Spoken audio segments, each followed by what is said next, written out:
Good afternoon to most of you that are joining us live, and we really appreciate you joining us today. This is our number 7 virtual team webinar that Nikki Evans and I have been leading, and we're at number 7. We have one left to go, and we're pretty excited about this particular webinar. We've been talking, we're sort of feeling a little bit sad that it's ending next week, but the 8 series has been well received. We've got lots of input from folks that have wanted either the playlist or the PDFs. So we appreciate the engagement, and we always try to make it a little bit different. And for this week, we're going to feature leadership in teams, really around the whole know, engage, and grow your employees while working remotely. So we've got a pretty full agenda today. The webinar is expected to last about 40 minutes. And we will send out the recording along with the PDF version of this, of these slide deck slides. And we will also try to keep it interactive. So if you have questions or you would like to put something into the chat box to keep it interactive, please do that, because we have a couple people that are helping us answer questions. So please enter those into the chat box or the Q&A, and we'll either answer it in real time or wait till the very end of the presentation. We will also have 3 poll questions that we'll ask intermittently through the presentation, just to do a pulse check with you. I'm Leon Morales. I'm the Managing Director here at DNA Behavior, and I have a huge passion around human behavior and people connecting. And it's been kind of an interesting environment for us working remotely in our own team, but also for many of our clients that are now finding themselves working remotely, finding out better ways to work remotely. And quite honestly, we've seen a lot of success with sort of the virtual teams, and it's been kind of an interesting time for us. And I want to introduce Nikki Evans, our co-presenter here, and she'll do a quick introduction as well. Thanks, Leon. Welcome, everyone. Like Leon said, my name is Nikki Evans, and I have really enjoyed hosting with Leon this webinar series. Looking forward to today's. We've got lots of case studies and scenarios for you today, so hoping to show you how we use behavioral insights and how you might use them with your teams, and looking forward to a good program. Thank you, Nikki. So for our agenda today, last week we covered the Tuckman model, got a lot of good feedback on that, the forming, storming, norming, performing. So we'll review that because I think it's very relevant to today's presentation. And then we'll deep dive into some case studies around teams and stress and work that we've done in the past, some what-if scenarios about being overwhelmed, productivity decline. Sometimes that does happen, for different circumstances. And then what if we're being downsized? So I think that's obviously pretty relevant on people's minds today. And then just as a reminder, our last webinar is next week on May 13th at 3 p.m. Really invite everybody to join that one when it's registration time. We've got some exciting things we wanted to announce on that webinar as well after we go through the program. And if anybody is interested, we do have all of the webinars on our YouTube channel, our DNA Behavior YouTube channel, and they're all sitting there ready in sort of a sequence, so you wouldn't miss that. And if you have any questions, Nikki and I are always available if you want to set up a time with us to chat or just to give us feedback. We're always open to that. And with that, we'll go ahead and have our first poll question. And this one is, tell us about you, because we do know, as we've been going through this, we'd like to know what sort of where you are in your leadership development. So A is, I'm an experienced leader looking for new leadership opportunities. 2, I'm a leader looking for tips to lead more effectively. 3, I'm looking to be a leader at some point in the future. And then D, I'm a team player looking to help my team leader do better. So those are the 4 choices. We just want to know a little bit about you. If you could just take a second and answer those questions. Great, we're getting some good feedback here. All right, I think we have about 70% voting. If anybody wants to take a couple seconds longer, we'll close the polling now. Thank you, great turnout. So Nikki, here are the results. It does look like we're a bit split. So it's kind of a blended group here. We definitely have some experienced leaders here, about 44%, some new leaders, so that's great. And then looking to be a leader at some point. Really optimistic on number C. Hopefully you get a lot out of this. And then for the D, team player looking to help your leader. I think that's always, I think in leadership, you always learn from every team member. So I appreciate that you had the courage to answer that. With that, I'll turn it over to Nikki. Yeah, that's great. And actually just heard a quote that was attributed to Bill Nye the other day that says, everyone you meet knows something that you don't know. And I think that that's so true. And so, no matter what your position is in a company, you can be a leader, whether people report to you or not.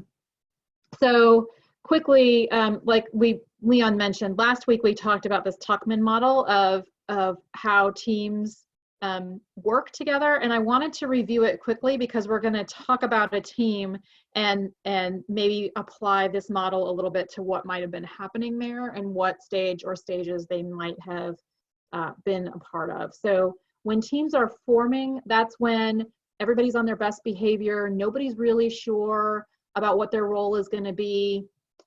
Usually you see a lot of learned behavior in those moments where everybody is trying to figure out what's the norm of this team going to look like, what's the culture of this team, how am I going to fit in, what's my part on this team. So you see a lot of polite manners in the forming stage of a team while things are unsure.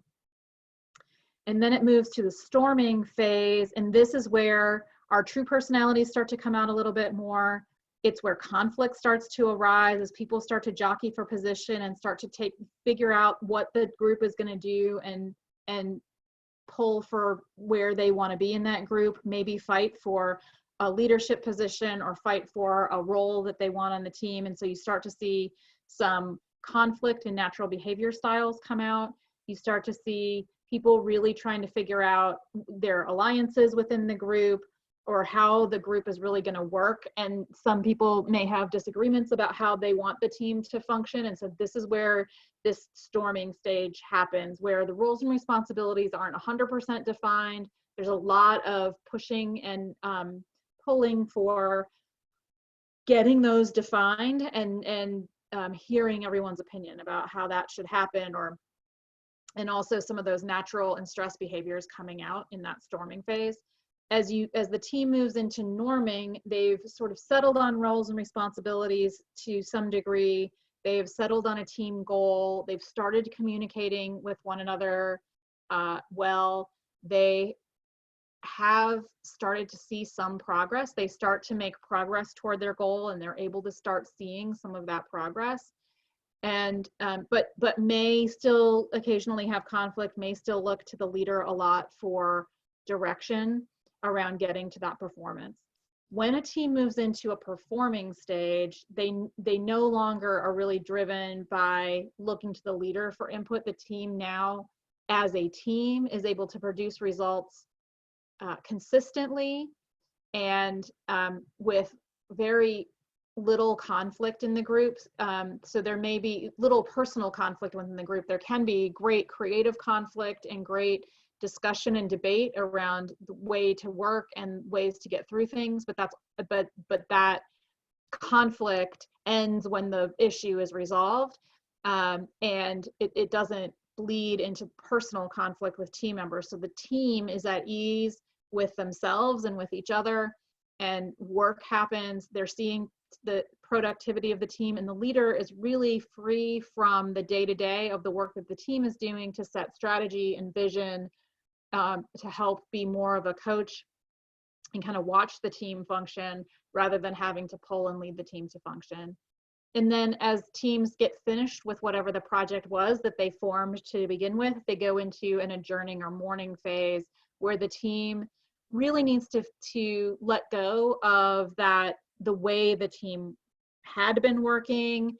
Maybe some relationships are going to get lost, or not necessarily lost, but the way that team members might work together on the next project may be very different. So celebrating is really important here. And then also recognizing that there may be some loss, that the team may have done some really amazing work together, and now it's time for different work to happen or for a different team to come together.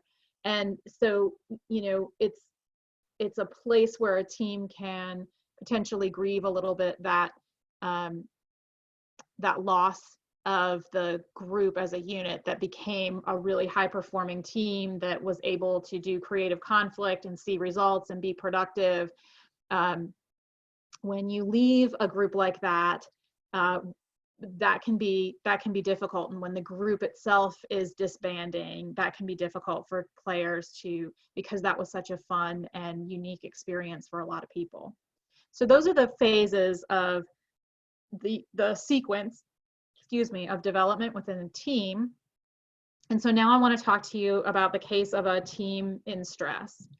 So in this team, they had a leader that had resigned, and then another leader wasn't hired for almost a year. And during that time, the team sort of understood what their goals were, their overall function of the team was supposed to be. It was in the hierarchy of the organization, they understood what the function of the group was. But because this was a fairly fast-paced organization, the new hire wasn't identified. They were looking to really find a right fit. The interim had several other functions in the organization that they were responsible for. And so this group really didn't get a lot of attention, didn't get a lot of direct leadership and support. So they felt really stressed out. They were very uncertain about things. They really came to feel very neglected. They banded together as a little group kind of against the rest of the organization because they felt that the rest of the organization had abandoned them to some degree. And so they were doing the best that they could as this little tribe.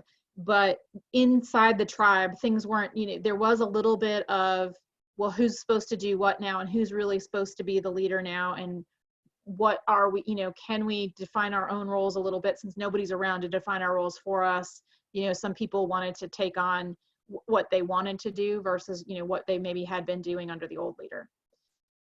So a new leader was eventually hired.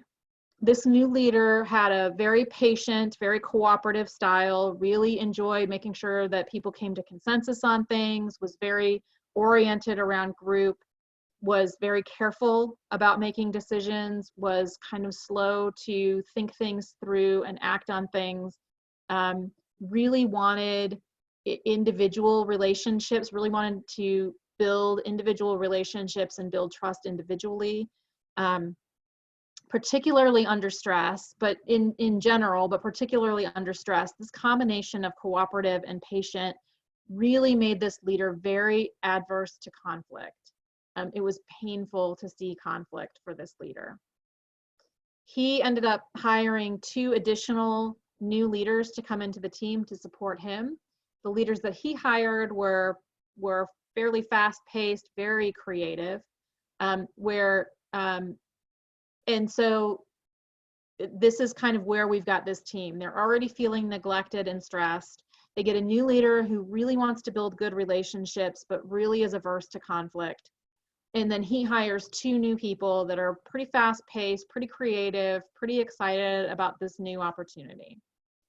So I think, Leon, I'm going to flip it back to you. What do you think, or flip it back to our group here, given that situation, what do you think is what would be the most natural thing to have happen with this team? Is the new leader now going to step up and set some clear direction and help the team recover? Would the new leader continue to, would the team continue to spin, but then the leader would intervene and help people come together? Or do you think the team is going to keep spinning and the leader is just going to avoid it? So Leon, you want to put the poll up?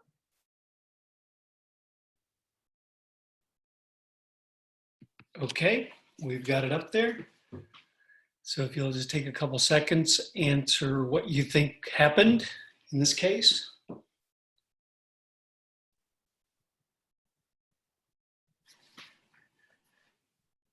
Great, we're getting good participation here. Let's keep it open for 5 more seconds.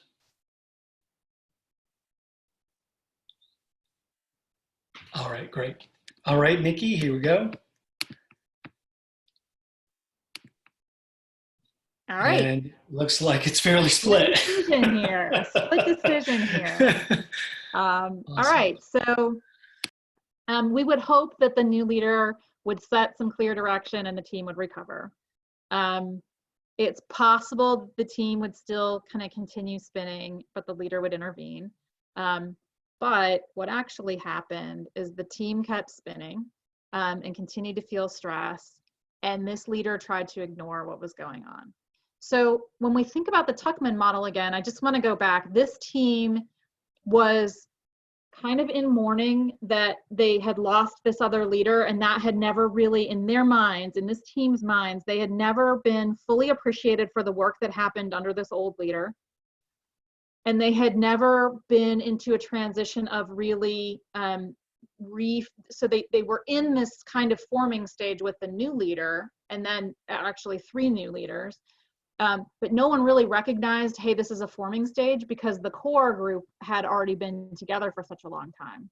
So they didn't get their satisfaction of mourning and adjourning what the old group was, and then really reforming intentionally as a new team with new direction and new roles. So they kind of skipped the form. They went from, you know, a somewhat norm perform kind of team into mourning. They stayed in mourning for about a year, and that became kind of a habit for them, and no one else mourned with them, so they also felt really neglected by that. They didn't really, kind of skipped through the forming stage with the new leader, because the new leader didn't spend enough time really trying to be intentional about forming, particularly with the 3 leaders that were on, and so they ended up in this storming phase again. And in this storming phase, the new leaders, so there was the main team leader and then 2, we'll call them sub team leaders so that you understand. So these sub leaders were really excited about this new job, very fast paced, very take charge, very creative leaders. They came in and wanted to start changing things around and start bringing lessons that they'd learned from other places. The team felt completely disrespected, like everything was trying to change at one time, like nobody was really appreciating the work that they had done up to that point. And so they had voiced that concern. These new leaders were like, yeah, okay, we appreciate that. We've told you once, you know, you've done a great job with what you had, and now it's time to move on. So the new leaders were really ready for the old team to have been moved on and to have gotten past that mourning phase. The core team really didn't feel like they had any recognition of what they had achieved in the past, and so they kept bringing it up because they didn't feel properly recognized for what they had done. And then I think because this forming stage was really skipped and there was no intention around redefining roles and responsibilities, recommitting to the group, recommitting to what these new leaders and sub-leaders were going to look like in the team and how that was going to work with the group, they went kind of from a mourning phase right into a storming phase. The core team felt pushed around, felt disrespected because these new leaders came in and wanted to change a whole bunch of things. The new leaders felt disrespected because they had come in because they'd been hired for their expertise, and they were trying to bring energy and excitement to this team, and everybody was resistant to it. So there continued to be fighting on the team. There continued to be hurt feelings. There continued to be a lack of clarity around roles because people were kind of just doing the things that they wanted to do and not necessarily all the things that needed to get done. And several members of the team, both new members and veteran members of the team, ended up leading, including all 3 actually of the new hired leaders that came into the team. And I really think that this was because they couldn't get past that storming phase because they skipped over a forming phase. They really got stuck in storming, and they were led by someone who was so averse to conflict. And a team in stress and in the storming phase is going to be completely wrapped up in conflict. And so you're going to need to be a strong leader who's willing to face conflict to get through that storming phase. Leon, I saw that a question popped up. I haven't seen the question, but is it something that we need to stop and address? I think it is. It's an interesting question. So in the Tuckman model, for teams that aren't project specific, do they have an adjourn phase, or should we designate an adjourn phase at some point? I think it ties into what we're talking about for this team. Sure. Do you have some thoughts on that? I know you love this I, model. I do. It's an interesting one because I've always used sort of the forming, storming, norming, performing, but we've always said when somebody new comes into the team or somebody leaves, you go right back to forming. But I think to your point, if there had been an opportunity to actually have some closure to what they had done, this team had done, they would have actually looked forward to this new leader coming in and probably embraced them much better. But as it turned out, it was just like a plug and play and nothing had really been recognized. So I think there is, I'm a big believer of you should celebrate moments, even for a team that's not project specific, but you should have moments of celebration when people are doing things really well. And even if they're not, then you give feedback. But I think that does, in my mind, have a designated adjourn phase. And then you go in, you have new things that you're working on, and it sort of creates that new forming. And then you sort of move through the cycle. Yeah, I would say definitely celebrating success on the team, even celebrating failure. Some teams can, innovation teams can celebrate failures. This didn't work. Let's let it go. Let's move on to the next thing. So you will have, even if your function remains the same year over year, you're an accounting team, you're not ever going to not do accounting. There are big pushes where you get through tax season and that you can celebrate and kind of adjourn the tax season phase of the work that you're doing. And then there's maybe an audit that you can celebrate and adjourn the audit phase of the work that you're doing. So I do think that even teams that are functional teams, that are not project specific, that are functional teams, can look at, kind of like mini celebrations that would be mini adjournments and mini reformings around special things that you're doing. I hope that's helpful. It looked like another question maybe. There is another question. It's a good one. The new leader was not set up for success. And I think that's probably a good. Potentially that is true. So what the organization did to help set the leader up for success was provide access to some internal resources in the organization through their HR department to do some discovery assessments with them. The new leader got that information and then didn't really do anything with it. So here's what happened. This new leader who was really focused on relationship was very much focused on his relationship with his bosses and his leadership team. And he did a brilliant and outstanding job of building really good, really warm and effective relationships with his leadership team. But the core team, the team that he was leading, was still in chaos. And so his leadership team brought a group in to support and work with them. They actually did the DNA assessment. But no one, when they had done the DNA assessment, it came to light that, hey, this is the third assessment we've done under this new leader in the last 6 months, and nothing ever changes. And so, it really was the failure, I think, was in part setting the leader up to succeed with that team and helping him understand what was really happening with the team, but also in his failure to commit to really setting direction and paying attention to what was happening in his team, because it was so uncomfortable for him to face conflict.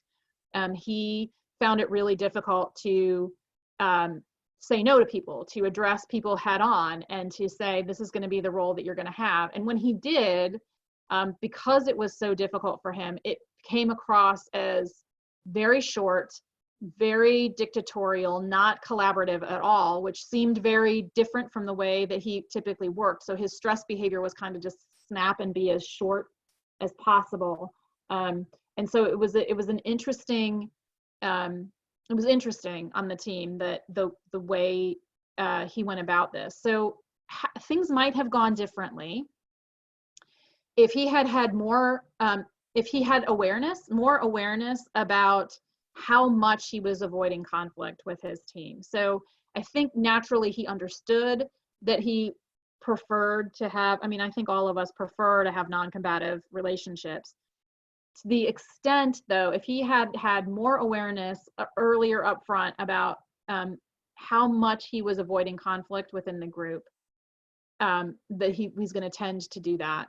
how much the team was feeling neglected and hurt, and that this was stress behavior from them that was causing them to be defensive and resistant, that they weren't just being petty. Because what happened is, as the new leaders came in, they heard these complaints and they said once or twice, we appreciate the things that you've done before and now we need to move forward. And that wasn't enough of an acknowledgement or a validation for this team to really feel like they had been appreciated. There were some things that they needed to do better, and that's why all these new leaders got hired to come in and push them and push for better results. And so helping them really feel acknowledged, though, what happened is these new leaders got impatient with trying to acknowledge and validate the way people felt on the team. And so the team felt like all of their efforts to acknowledge and validate were not genuine because they were looking so closely at getting results. I think the other really big thing that happened on this team was that our roles and accountabilities were not clearly defined. So, like I said, I think they kind of skipped the forming phase where some of these roles and some of the responsibilities and accountabilities could have been cleared. And that's where a lot of conflict on this team came from, was that's not my job, or she's not doing her job, or he's not doing his job. And so there was a lot of gossipy type behavior, a lot of backbiting and behind the scenes type behavior. And the team watched and they saw the leader hear some of these things. And the leader took the stance that if you didn't say it in front of me, if I didn't specifically firsthand witness something, then it didn't happen. Even if 2, 3, 4, 5 people came to him and said, this happened on the team and it's a problem. If he didn't personally, wasn't in the room and didn't see it, he would just say, well, there's nothing I can do about that because I wasn't there. And so, and that was his desire to avoid conflict and not to have to stand up for things. And so it's, I think more awareness around where the team was really starting, around how disorganized the team actually was, because they really tried hard to look like a cohesive unit and look like they knew what they were doing and they had clear roles and accountability. But at the bottom of it, they actually didn't, and that's where a lot of conflict on this team was coming from. So things that could have actions then, with that awareness that could have been taken, was more acknowledgement and validation of the team. And I think more acknowledgement of things that weren't going well as well. I think the leader having some support in managing this conflict. So he was given an opportunity to work with a coach. He was given an opportunity to work with an HR leader. I think having had him, if he would have been more engaged in taking advantage of some of those resources to help him manage the conflict, to help facilitate conversations with people on his team if he was uncomfortable doing that one-on-one, to help get somebody in who could really be responsible more for the staff management if he was going to be more responsible for the visioning on the team. The leaders that he brought in that he thought were going to be the staff manager leaders were so different in personality style, both from himself and from the rest of the team, that they were just not good fits for what was happening. Ensuring more clarity around roles and goals and behavioral fit, I think, would have been, and that's where those 2 new leaders that came in, the sub leaders, were not a good cultural fit for the group that they were brought into. And so the changes that they were trying to make may have been good personality for the kinds of changes that they wanted to see, but not for connecting with the group as it was and getting them to make those changes. They were super high, fast paced, super take charge, super creative. The rest of the team was fairly anchored, liked to see things done in a practical way. They were all very patient. They were a fairly relational team. These new leaders that came in, the sub leaders, were very results focused, very results driven, where the new leader was also very relational. So he may have been a good fit for a team that wasn't in conflict. I could see him taking a performing team and continuing to have them blossom. But taking up a storming team was a really behavioral mismatch for him. And then putting 2 results focused, hard driving leaders in between himself and the rest of the team was just not a good behavioral fit and a good cultural fit for this group. And I think that's where things fell apart. So making sure, and then I think the other thing that they could have done action-wise is to create achievable team goals where they were required to work together in order to, because there was a lot of, that's not my thing, this is my thing, I'm only going to do this because I'm only responsible for that. And I think that creating some achievable team goals where no one could win unless everybody won would have been a way to help this team start to move into that norming phase and start to get into a little bit more of that norming performing phase and a little more productive. All right, so and happy to keep answering questions on that if you've got them. Otherwise, I'll have Leon help us introduce kind of the next scenario. Great. Thank you, Nikki. And so we found this to be sort of an effective setting this up on So What If? And we've gotten comments from folks asking questions. We thought this is a good way to present it. And this is overwhelmed. So dear DNA, I have a team of 6 people. We were a good team before we had to go remote. Right now, I'm feeling so overwhelmed with taking care of my own family. I don't know if I'm doing things right for my team. What can I do? It's a great question, Nikki. Yeah. So, one, yeah, I got it. So acknowledge yourself for what you are able to do. I would, I would just encourage you, take a deep breath, be kind to yourself. When you keep dwelling on that feeling of I'm overwhelmed, I'm not doing the right things, I'm failing everybody, that just becomes this loop in your head, and it becomes really hard to get out of that loop. One of the things that helps get me out of that loop is to just think about things that I'm grateful for, and then think about things that I can do. That when I'm in a place of gratitude, it's much easier to acknowledge, okay, I'm doing the best I can today. Here's what we need to do next. So acknowledging what you have been able to do, how you've been successful in the past, how you have this good team of people before you went remote. That wasn't an accident. And then look at setting just one intention for your team every day. What is one thing that you need to do, or what is the one person that you need to reach out to on your team today? So it doesn't mean, if you can reach out to all 6 people and there is a reason and a way that you can do that, great. But if you're feeling completely overwhelmed, what is one thing that needs to get done? Can you focus on that for the day? Who is one person that might need your input, or that might need your encouragement, or that might need your direction today? And then I'd also say, if you've got a good team and you were a good team before you went remote, ask them for help. Ask for the kind of support that you need right now. Sometimes asking for help is the best thing a leader can do. You've given your team a shared goal. If you're open to that vulnerability of saying, I am feeling overwhelmed and stressed right now, I could really use your help. I think we should focus on this. Who can take some of these tasks on for me? People like being depended on.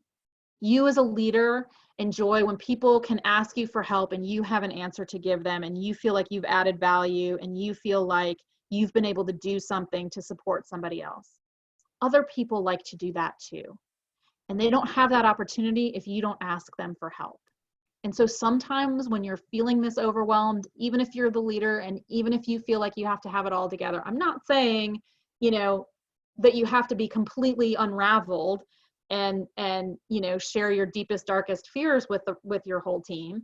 I'm just saying, when you're feeling overwhelmed and you're not sure where to start, maybe grab the team together and say, you guys, I can't even think straight today. What do you think is the most important thing we should do? And you might be surprised to find that your team is willing to step up and help you out and have some pretty brilliant answers, because they were a good team before you went remote. And they are willing to help you. And tomorrow might be the day that they need help. This situation that we find ourselves in with working from home and with trying to figure things out, we all have ebbs and flows in our energy, and from day to day, what is stressing us out may be different from what it was yesterday, may be different from what it is tomorrow. And so recognize that tomorrow might be a much better day for you. Can you ask for some help today? Can you just focus on one thing today? Can you be kind to yourself today so that tomorrow won't feel so overwhelming? It's great, Nikki. And one thing, obviously, as people find themselves remote, we've had a series a little earlier about introversion and extroversion. And, for the introverts, they sort of like working more remote. They're pretty comfortable with it, but sometimes maybe feel a little disconnected. For the extroverts, they feel very disconnected, and because they prefer sort of seeing people in person. And I found one thing to be very effective, because we all have technology, whether it's using sort of Slack or Teams or some sort of chat, because sometimes that's where you get the pulse of how things are, especially with your leader or somebody that you work with, that there's that connection and kind of feeling that that you're sort of in sync with somebody, because creating that personal relationship can really help people feel very connected to the work. So it's pretty common right now. We've seen people in these very remote settings not feeling as connected to their team. So I think your advice was spot on. Good information. Thank you. Thanks. All right, next question. So next question. So what if work productivity changes for some? So dear DNA, I have been able to get my team back up remotely, but everyone can contribute like they did here in the office. I'm not sure how to be fair as a leader and also supportive of my people. What should I do? It's an interesting scenario, and we do see that might be a perception that things Sure. aren't getting done as fast as they used to be. Any advice there? Yeah, absolutely. So I think this is a time to set really clear direction and goals with your team. You need to communicate with them more than you think is necessary, more than you did when you were in the office. You need to remember that before we all were forced to work from home, we had structures in place that allowed us to have a transition between home and our office. Our brains were conditioned that we were in the office, we were in work mode. And then we had this transition within the car back to home. We don't have any of that anymore. In addition, I think some of what we might have been working on in December, January may not be the most important things to be working on now, just because they're things that we know to do. And so setting clear direction and goals, communicating those goals, communicating what you know about the situation, and what needs to get done can be really helpful to get people to focus on the right things. And then I would say, can you reach out to the team member or members that are falling behind?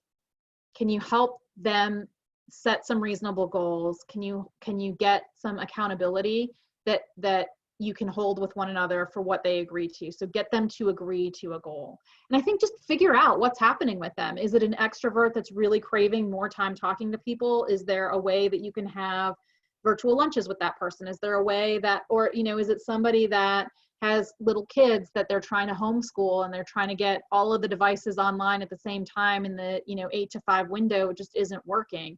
Can you maybe help them see that potentially they could change the hours that they work? Could they maybe work early mornings and late evenings and let the afternoons be open to taking care of their family?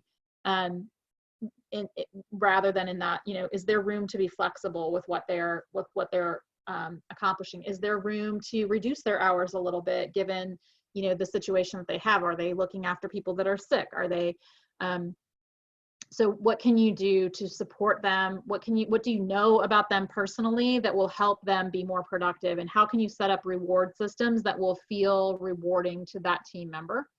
And then can you get the rest of the team to opt in? I know there's tons of stories, before this happened, when a coworker has a major medical issue, that team members will pitch in and donate vacation hours because they want to help that team member out who's not going to be paid for leave.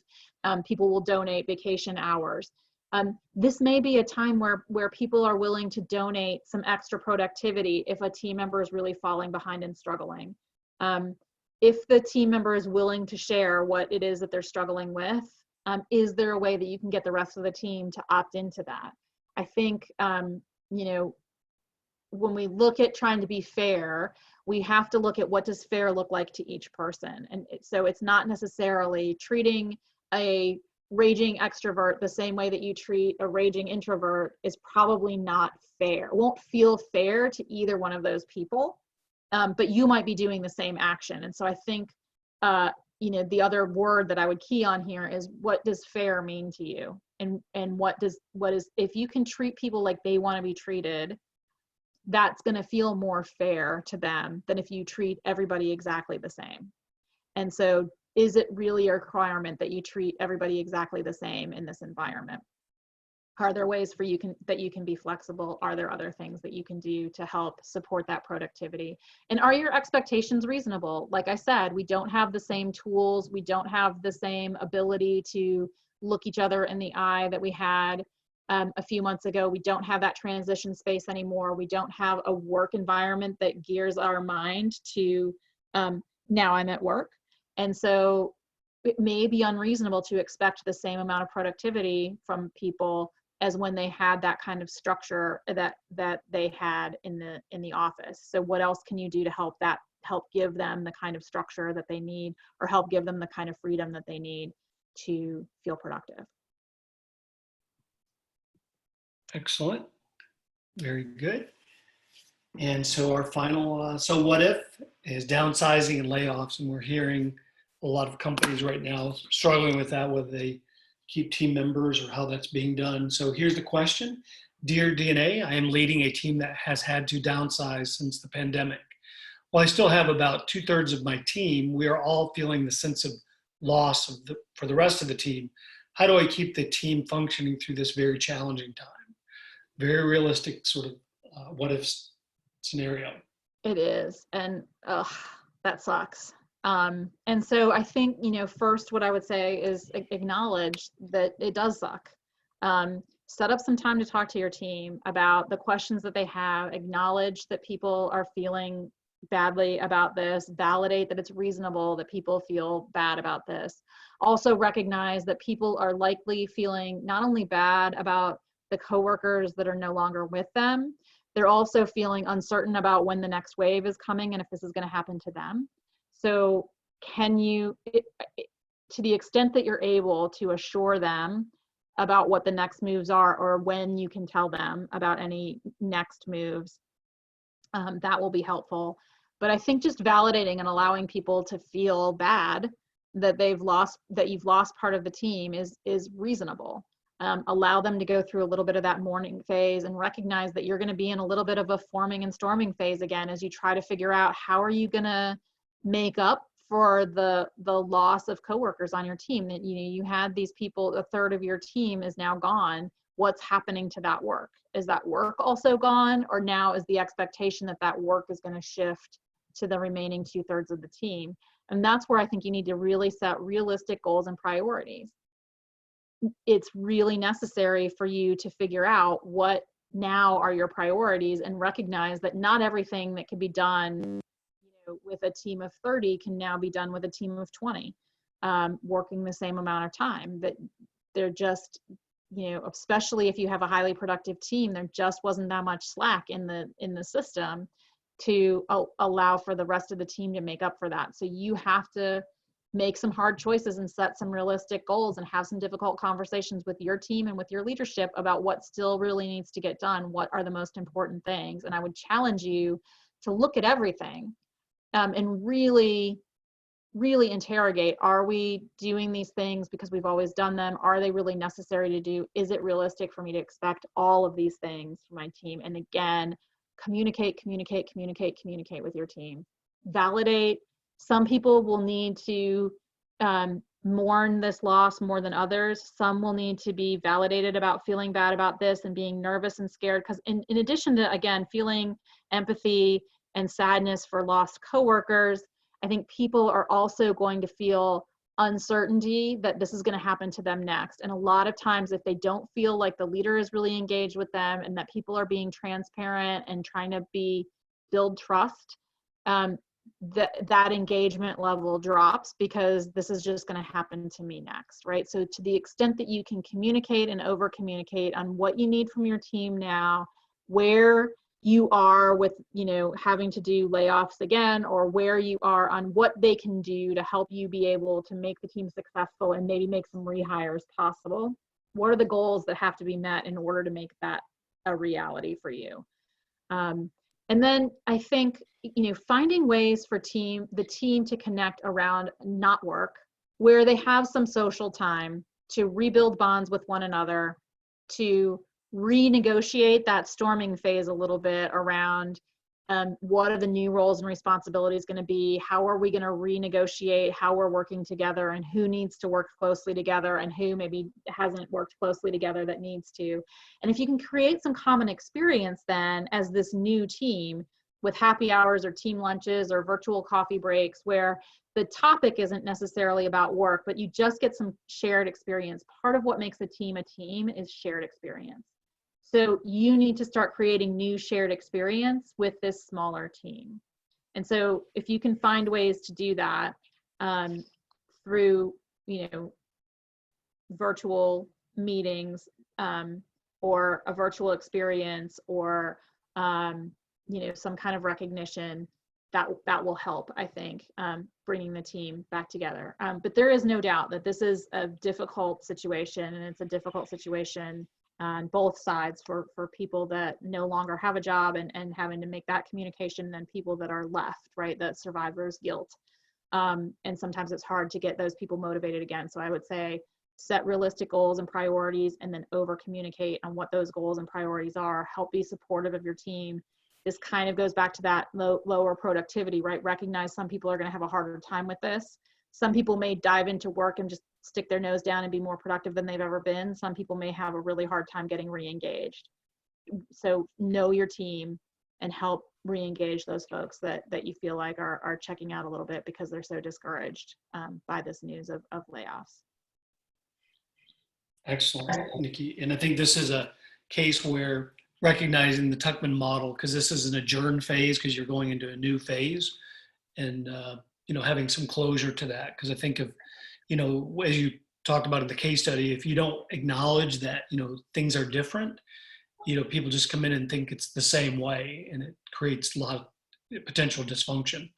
So that's great. All right, so that covers our what if statement, or our what if scenarios. And now for virtual team leadership, we've been working now, this is our 7th webinar. We've gotten lots of great feedback and some engagements from this around programs available that we offer for DNA behavior, around individual team member styles, because we've covered that in one of our earlier webinars. Evaluate your team stage. We've used the Tuckman model. That's been covered now in a couple of the webinars. And then moving your team to performing. That's where you really want to get, that's where you get those high productivity gains when everybody's sort of working in their behavioral strength. So if anybody has any questions about it, please let me know.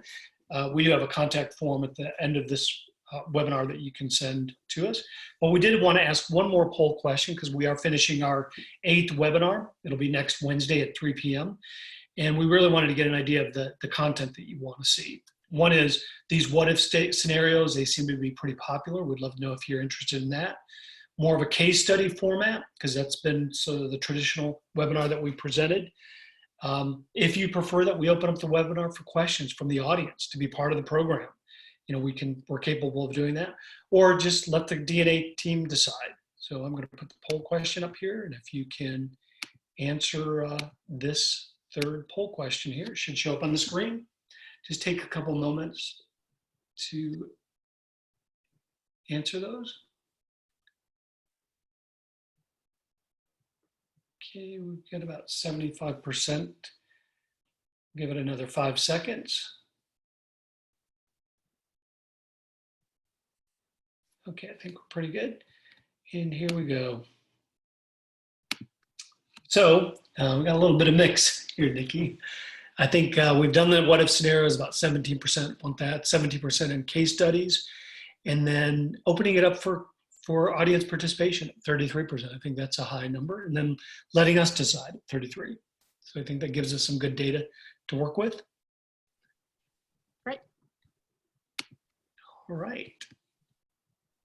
And so that I also wanted to remind everyone the basis for what we do this work. We've always talked about the leadership behavior DNA, the results and relationships and how they work together.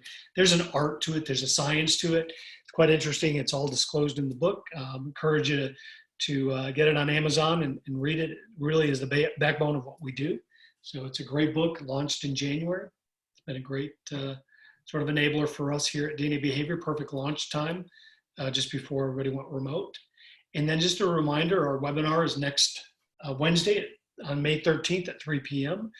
And we look forward to having you join us. And you will get a copy of this presentation along with a recording tomorrow. There'll be a short survey that'll be sent out at the end of this webinar. Just if you don't mind taking a couple seconds and answering those questions, just helps us in our content. And then finally, if you do want to chat with us, Nikki and I are available, our contact information. If it goes to inquiries, our support team will route it to one of us if you have a question specifically on any part of this webinar. We really appreciate everybody's time. We did try to keep it to, our time allotted. So I appreciate everybody's time. Look forward to seeing you next week. And thank you, Nikki, for presenting the number 7 webinar. Great, thank you. Thanks everybody for joining us.